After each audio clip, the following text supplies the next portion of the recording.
Welcome back, all my Giant supporters out there. Yes, we got Russell Wilson. Not only did we get Russell Wilson, we got Jameis Winston as well. Now I know a lot of people are talking about, well, that goes Shadua Sanders. That goes that plan.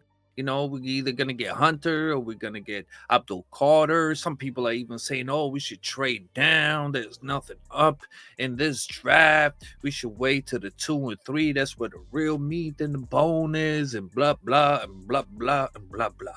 Let me explain something to you. Okay. We got Russell Wilson as a starter, as a veteran starter. We know he puts in work. And you know how I know he puts in work? Because as soon as we got him, I went straight to the 3 games, which he didn't have 3 games. He only had 2 games. He had a game versus the Commanders. I believe it was after a bye week. And then he had a game versus the Eagles. And I'm going to explain exactly what he did on both of those games. And I thought he had a game with the Cowboys, but it wasn't him. It was Justin Fields who lost that game versus the Cowboys. But anyways, let's just get into it. We're going to get into the Commanders game. In the Commanders game, he has beautiful throws in there. You have the Mike Williams throws. There were some incredible throws in there. A lot of unfortunate things happen. A lot of fumbles, especially the fumble where they were going down the field, are about to score. They're at the 1 yard line and they fumbled the ball. But at least they didn't fumble it like we fumbled it with the Seahawks, where they return it all the way back and score on us after all that work. But nevertheless, they did get the ball. And it was a very, very close game.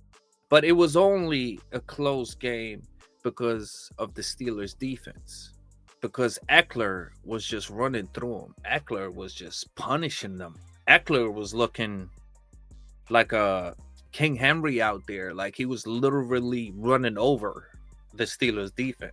But the throws that Russell Wilson made were key throws, especially the throw to Mike Williams for the finish to make it 28-27. That was amazing.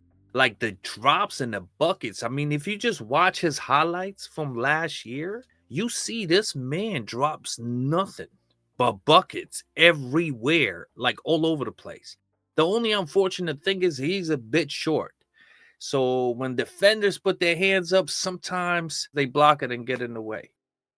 But besides the height, my man's Russell is a real quarterback.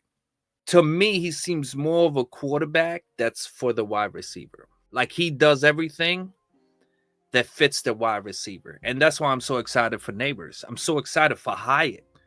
I'm so excited for Darius Slayton. I'm so excited for Robinson because they're gonna get so many opportunities to do so much. Same thing with Theo Johnson, because Forrest Smith did amazing. The Steelers tight end did absolutely amazing with Russell.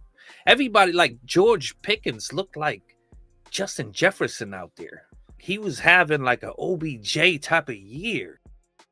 He was having like a Neighbors type of like rookie year. You know what I mean? Like it's crazy how great George Pickens turned out to be with a Russell Wilson throwing the ball to him. So I watched the Commanders game and I have to give it to Russell. Russell did his thing against the Commanders.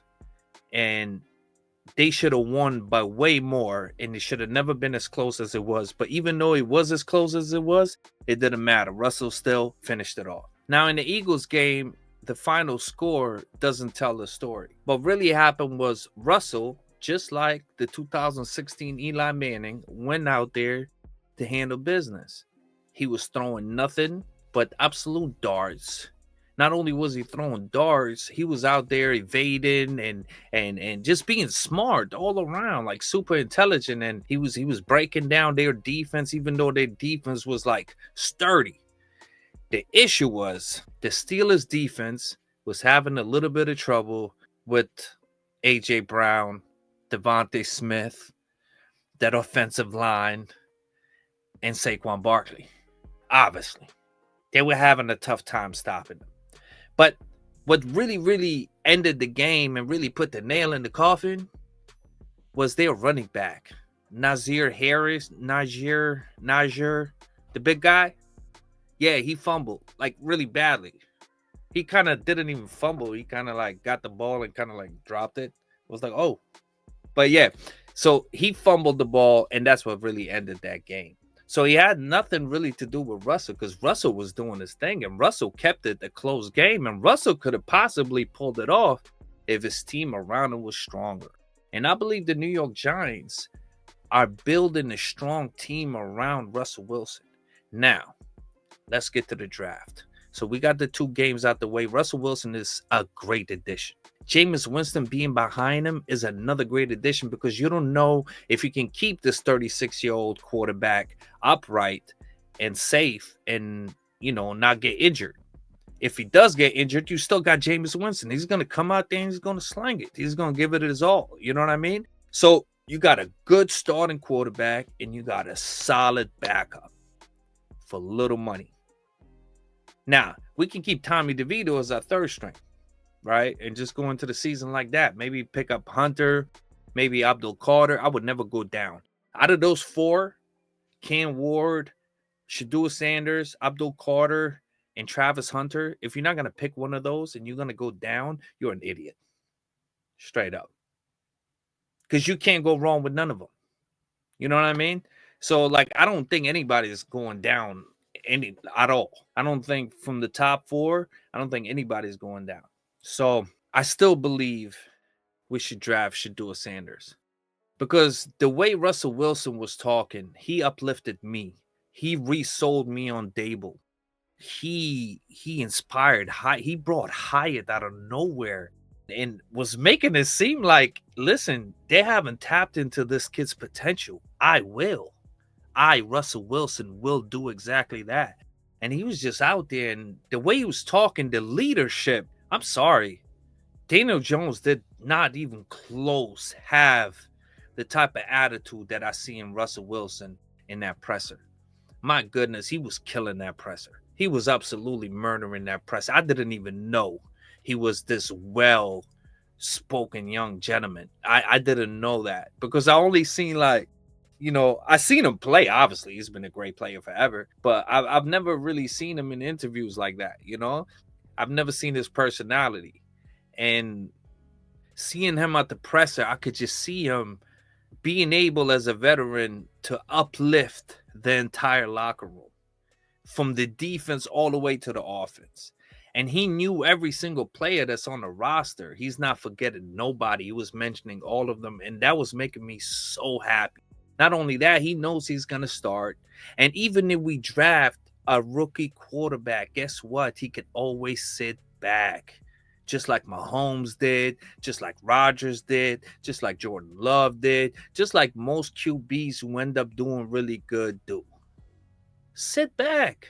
Half a year, 2 years. Just sit back, learn, young buck, and when your time comes, you'll be perfectly ready to lead this franchise into its glory days. And I think Shedeur Sanders is going to be that guy. We need Russell Wilson to raise a young buck like Shedeur Sanders. We need a Jameis Winston. We need a Jameis Winston and a Russell Wilson. I think besides their skills, the personalities that we have brought to this franchise is going to make a big, big, big difference. I think it's going to make one of the most enormous differences.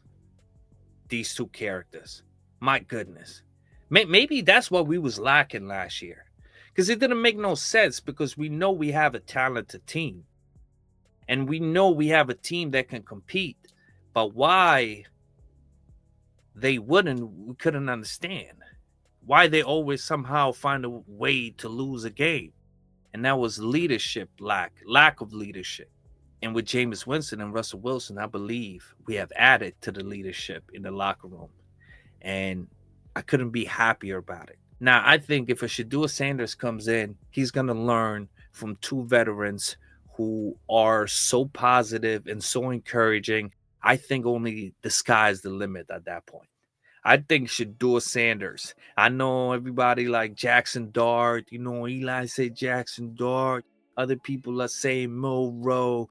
Other people's are saying, yo, go for Cam Ward, lose a bunch of draft picks and capital and go get him and all of that. I think no. I think if whoever, which is the Browns, right? If the Browns don't take Shedeur Sanders, we take Shedeur Sanders. If the Browns take Shedeur Sanders, we take Travis Hunter. We just keep it like that. What you want to do? Titans are definitely going to get Cam Ward, okay?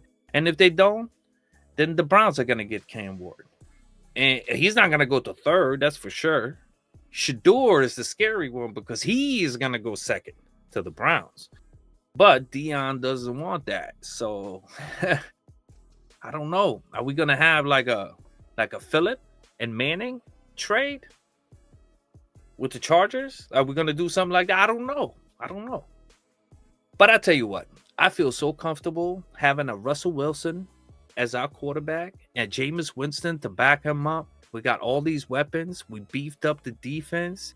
We even beefed up the front line as well with a few pieces, at least backup pieces, at least more depth in the front line and on the defensive line and in the backfield of the defense. And wide receivers are all set, ready to go. Our running back is doing his thing, building up. I mean, we looking great. I don't care who we draft from those four guys. They're going to make an immediate impact off the rip, except for Shedeur Sanders. Shedeur Sanders would have to sit back behind Russell, learn the ways of the NFL, and then come in when his time comes. Man, that kid can throw. I'm telling you, he's precise. I don't care. Don't let these other people fool you. I know a lot of people, they say the bowl game brought Shedeur's value down, To me, when I watched it, I didn't see it that way at all. I seen a team that was breaking down around a young quarterback who just would not give up no matter what. He just would not. He was relentless out there. He was a soldier out there. And he was still throwing dimes while getting absolutely abused. Everything was going wrong. BYU just had everything going for them. Everything was going right for them. At the most crucial times, everything was going right. It's almost like Colorado was the New York Giants last year. Just everything goes wrong. Just the worst of luck of all luck. But through that adversity, through that tough patch of a time, you've seen Shedeur stay poised in the pocket, delivering dimes. Getting hit, evading, still delivering dimes. I think Shedeur Sanders is a third overall pick, hopefully. But like I said, if he is not a Travis Hunter or Abdul Carter, it's not going to hurt neither. So New York Giants, we are looking good. I can't wait for this upcoming year. Hopefully, we put all our bad days and bad times behind us. Let's look into the new era, the future. And Russell Wilson is going to lead us there. Whew. What? Let's go. Anyways, guys, I give you my thoughts. You give me your thoughts on the comments down below. Don't forget to like, subscribe, share, tell everybody about Culture of Excellence. Until next time, go Big Blue, baby.